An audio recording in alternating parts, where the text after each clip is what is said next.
అచ్చంపేట నియోజకవర్గానికి వస్తున్నారంటే నేనైతే మా పార్టీ శ్రేణులకు మా ప్రజలకు నేను వినమ్రంగా విజ్ఞప్తి చేయడం జరిగింది. ముఖ్యమంత్రి స్థాయిలో అక్కడ నల్లమలలో పుట్టకపోయినా ఆయన క్లెయిమ్ చేసుకుంటున్నాడు, నేను నల్లమల వాసిని అని చెప్పేసి, నేను నల్లమల బిడ్డను అని చెప్పేసి మాట్లాడుతూ ఉన్నారు. సరే చెప్పుకోనివ్వండి. ఆయన ఎట్లయితే చెట్టు పేరు చెప్పి కాయలు అమ్ముకుంటున్నటువంటి ప్రయత్నం చేస్తున్నారో ఈ సభా సమావేశం పేరిట నా నియోజకవర్గానికి ఏమైనా న్యాయం జరుగుతుందేమో, ముఖ్యమంత్రి వస్తున్నారు కదా ఆ రోజు గొప్ప గొప్ప మాటలు మాట్లాడిపోయినరు అని చెప్పేసి అప్పుడు అన్ని డిక్లరేషన్ల విషయంలో మాట్లాడుతూ ప్రత్యేకించి అచ్చంపేట నేను పుట్టిన గడ్డ అని పదే పదే మాట్లాడతారు. ఎక్కడికి పోతే అక్కడ మాట్లాడతారు. మల్కాజ్గిరి వస్తే నాదే అని మాట్లాడతారు, కోడంగల్ వెళ్తే నాదే అని మాట్లాడతారు, వనపర్తికి వెళ్ళినా నా నియోజకవర్గం అంటారు. ఎక్కడికి వెళ్ళినా నాది అని చెప్పుకోవడం, అక్కడ ప్రజలను ఆ నక్కజిత్తుల మాటలతో ఆకట్టుకునేటువంటి ప్రయత్నమే చేస్తారు తప్ప ఏ ఒక్కరికి వరగబెట్టింది ఏమీ లేదు.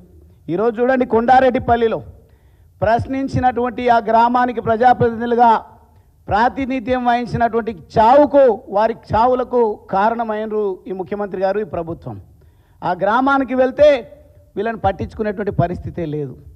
ఎవరైనా ఇటువంటి మాటలు మాట్లాడితే వాళ్ళపైన క్రిమినల్ కేసులు పెట్టాలి, వాళ్ళపైన అబాండాలు వేయాలి, వాళ్ళ గొంతు నొక్కే ప్రయత్నం చేయాలనే యావే తప్ప నిజంగా ప్రజలకు ఇచ్చినటువంటి హామీలను నెరవేర్చేటువంటి విషయంలో ఈ ముఖ్యమంత్రి గారికి, ఈ ప్రభుత్వానికి ఎంత మాత్రం చిత్తశుద్ధి లేదు అనడానికి ఇదే సాక్ష్యం.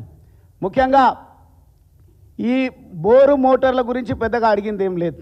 నేను ఈరోజు స్పష్టంగా అడగదలుచుకున్న ముఖ్యమంత్రి గారిని, ప్రభుత్వాన్ని, మా ప్రభుత్వం Umamaheshwara reservoir, Chennakeshava reservoir, Maddimadugu Anjanna reservoir, అక్కడ ఉన్నటువంటి నిరంజన్ షావలి పేరిట మేము పెట్టినటువంటి ప్రతిపాదన, వీటన్నింటి విషయంలో మేము పూర్తిగా బడ్జెట్లో నిధులు కేటాయించి 2350 కోట్ల రూపాయలు ఆ ప్రాజెక్టుకు నిధులు అవసరమైతే 1650 కోట్ల రూపాయలను బడ్జెట్లో పెట్టి ఆ రోజు ముఖ్యమంత్రి గారు కేసీఆర్ గారు రావడానికి కొంత ఇబ్బంది అయితే వారే నాకు అనుమతిస్తే నా చేతుల మీదుగా ఉమామహేశ్వర రిజర్వాయర్కు నేను శంకుస్థాపన చేయడం జరిగింది.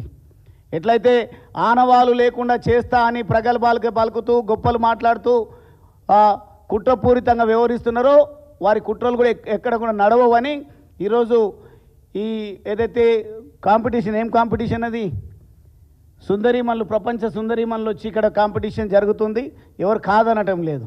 కానీ వారు ఏమనుకున్నారు, ఆయన ప్రచారము, ఆయన ఆర్భాటం చూపించుకుందాం వాళ్ళ ద్వారా, వాళ్ళని అంబాసిడర్స్గా పెట్టి అనుకున్నారు. చివరికి ఏమైంది, కేసీఆర్ గారు ఏదైతే గొప్ప చరిత్ర నిర్మించిండో తెలంగాణ రాష్ట్రాన్ని సాధించి 10 సంవత్సరాల తెలంగాణ రాష్ట్ర సమితి బీఆర్ఎస్ ప్రభుత్వ హయాంలో వాటిని వెలుగెత్తి చాటడం కోసం నువ్వు కుట్ర చేసినటువంటి ఆ కుట్రను పటాపంచలు చేస్తూ ప్రపంచ సుందరీమణులు మాకు బ్రాండ్ అంబాసిడర్గా, మా గత ప్రభుత్వానికి అంబాసిడర్స్గా మిగిలినరు. అంటే ఆ రకంగా మీరెన్ని నొక్కి పెట్టేటువంటి ప్రయత్నం చేసినా, మీరెన్ని కుట్రలు కుతంత్రాలు చేసి ప్రజల మనసు చెదిరే విధంగా ప్రయత్నం చేసినా, ఈరోజు మీరు అంటున్నారు కదా మా ఆదివాసీలను కొట్టి బంధించి వాళ్ళకి న్యాయం చేయలేకుండా అన్యాయం చేసిండ్రు అని, మీరే కదా నిన్న సమావేశం ఏర్పాటు చేసి మా వాళ్ళని ఎవరికి కూడా సమావేశానికి అనుమతి ఇవ్వకుండా పోలీస్ స్టేషన్లో పెట్టి భయభ్రాంతులకు గురి చేసింది. అటువంటి మీరు ఈరోజు మా నుంచి ఆదివాసీలను, బంజారాలను, దళితులను, పేదలను ఎడవాపేటువంటి ప్రయత్నాలు, కుట్రలు, కుతంత్రాలు ఎన్ని చేసినా ప్రజలకు నీళ్ళేందో పాలేందో చాలా స్పష్టంగా తెలుసు. కేసీఆర్ గారి ప్రభుత్వంలో మా హయాంలో ఎంతైతే ప్రజలకు న్యాయం జరిగిందో, మేము భూమిని చూరుకోవడం కాదు, వాళ్ళకు విద్యుత్ సౌకర్యం కల్పించడం జరిగింది, వాళ్ళకు మోటార్లు ఇవ్వడం జరిగింది, రవాణా సౌకర్యాన్ని మెరుగుపరచడం జరిగింది. అదేవిధంగా మేము ఇచ్చినటువంటి భూములకు రైతు బంధు కూడా ఇవ్వడం జరిగింది. ఎవరైనా కాలం తీరి చనిపోతే రైతు బీమా కూడా ఇవ్వడం జరిగింది. మీరు చేస్తున్నది ఏంది, రోజుకొక డిక్లరేషన్. మీకు ఇచ్చిండ్రు డిక్లేర్ చేసిండ్రు, మిమ్మల్ని ప్రజలు డిక్లేర్ చేసిండ్రు. మీ అసమర్థ అవివేకపు మాటలతోన మమ్మల్ని చెప్పుల దొంగలుగా చూస్తున్నారు, మమ్మల్ని పనికి రాని వాళ్ళుగా చూస్తున్నారు. తెలంగాణ నుంచి ఎవరైనా ప్రతినిధులు వెళ్తే వీళ్ళు దోపిడీదారులు, అసమర్థులు, పనికి రాని వాళ్ళు అని మమ్మల్ని భారతదేశం ప్రపంచం చూస్తుంది అని మీ అంతటా మీరే ఒప్పుకున్నారు. అందుకే మీకు మేము తెలంగాణ భవన్ నుంచి ప్రకటిస్తున్నాం, డిక్లేర్ చేస్తున్నాం మిమ్మల్ని. మీరు ఎంత మాత్రం ప్రభుత్వంలో కొనసాగడానికి అర్హులు కారు. ప్రజలను వంచుతూ నోటికొచ్చినట్టు మాటలు మాట్లాడుతూ హామీలు ఇస్తూ అసమర్థపు హామీలతోన అలవిగాని హామీలతోన గద్దెకెక్కిన మీరు ఈరోజు ప్రజలకు ఏదైనా ఇంకా వరగబెడతాము అంటే అది మీకు సాధ్యం కాదు. ఇప్పటికైనా ప్రభుత్వంలో పెద్దలుగా మంత్రులుగా సీనియర్లుగా ఉంటున్నటువంటి ఎందుకో ముఖ్యమంత్రి గారి నోటి నుండే ఇతరుల పేర్లు ముఖ్యమంత్రిగా వస్తున్నాయి. ఎవరు ముఖ్యమంత్రి అవుతారో మాకైతే సంబంధం లేదు. మేము ప్రజలు ఇచ్చినటువంటి మ్యాండేట్ ప్రజలు ఇచ్చినటువంటి తీర్పును గౌరవించి ప్రధాన ప్రతిపక్ష పార్టీగా మా పాత్రను మేము పోషిస్తూ ప్రజల మధ్యలో ఉంటున్నాం. మీరేం చేస్తున్నారు? గుల్జార్ హౌస్కి వెళ్లకుండా ఇంట్లో మళ్ళీ ఏం చేస్తున్నారో నాకైతే అర్థం కావట్లేదు. ముఖ్యమంత్రి గారు ఇప్పటికి కూడా అక్కడ సందర్శించలేదు. ఒకే కుటుంబంలో 17 మంది చనిపోతే పట్టించుకున్నటువంటి అసమర్థపు మూర్ఖపు ప్రభుత్వం ఏదైనా ఉంది ప్రపంచంలో అంటే అది తెలంగాణ ప్రభుత్వము, రేవంత్ రెడ్డి గారి ప్రభుత్వం అని సందర్భంగా నేను తెలియజేస్తూ మరొకసారి చాలామంది విషయాలు చెప్పాల్సినటువంటి అవసరం ఉంది. ముఖ్యంగా అచ్చంపేటకు కావాల్సినటువంటి సాగునీరు ఇవ్వకుండా బోరు మోటార్లతోన నా రైతులు నా ప్రజలు ఏం చేసుకోవాలో ముఖ్యమంత్రి గారు మరొకసారి ప్రెస్ కాన్ఫరెన్స్ పెడతారా, లేకుంటే అంత పంటే పెద్ద బహిరంగ సభ పెట్టి మేము ఏం చేయాలనో మాకు దిక్కుతోచని పరిస్థితిలో ఉన్నాం.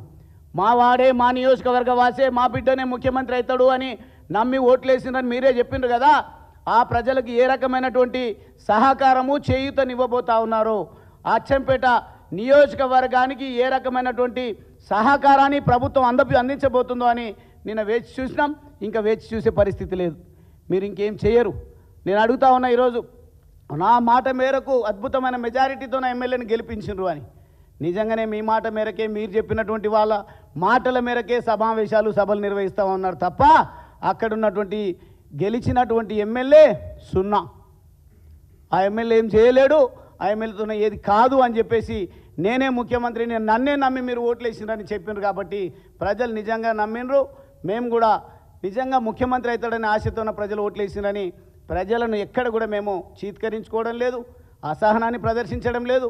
ప్రజలు ఇచ్చినటువంటి తీర్పును నిజంగా వాళ్ళు ఇచ్చినటువంటి అలవిగాని హామీలకు ఆశపడ్డరు, నమ్మిండ్రు, విశ్వసించిండ్రు, మోసపోయిండ్రు. కాబట్టి తెలంగాణ రాష్ట్ర సాధన ఉద్యమంలో ఎట్లయితే ప్రతి ఒక్కరూ తమ అవసరాల కోసం జై తెలంగాణ అని నినదించడం, అవసరాలు తీరిన తర్వాత పదవులు వచ్చిన తర్వాత తెలంగాణ వాదాన్ని నినాదాన్ని నేలకేసి కొట్టినటువంటి పరిస్థితిని మనం చూసినాం. అచ్చంపేటను కూడా ఈరోజు ఇప్పుడు గెలుపొందినటువంటి వాళ్ళు ప్రభుత్వంలో ఉన్నటువంటి వాళ్ళు నల్లమల్ల పేరు చెప్పి చెట్టు పేరు చెప్పి కాయలు అమ్ముకునేటువంటి ప్రయత్నం వాళ్ళు చేస్తూ ఉన్నారు. వారు మన నియోజకవర్గానికి ఉరగబెట్టేది ఏముండదు. మీ బిడ్డగా మీ గువ్వల బాలరాజుగా నేను మీ పక్షాన పోరాడతా. భవిష్యత్తులో మీరు ఇచ్చినటువంటి తీర్పును గౌరవించి నేను ఇంకా నాలో మీరు ఆశిస్తున్నది ఏదైతే ఉందో, నా నుంచి ఏదైనా నాలో మార్పు కోరుకున్నది ఏదైతే ఉందో నాకు కూడా ఇన్పుట్స్ వస్తూ ఉన్నాయి. మీ సలహాలు మీ సూచనలను గౌరవించి ఇంకా నేను నా స్కిల్ను మెరుగుపరుచుకొని మీకు సేవలు అందించేటువంటి ప్రయత్నం చేస్తా. కుంగిపోవద్దు, అధైర్యపడొద్దు అని అచ్చంపేట నియోజకవర్గ ప్రజానికానికి పేదలందరికీ ప్రత్యేకించి ఆదివాసీలకు మాటిస్తూ నేను సెలవు తీసుకుంటా ఉన్నా.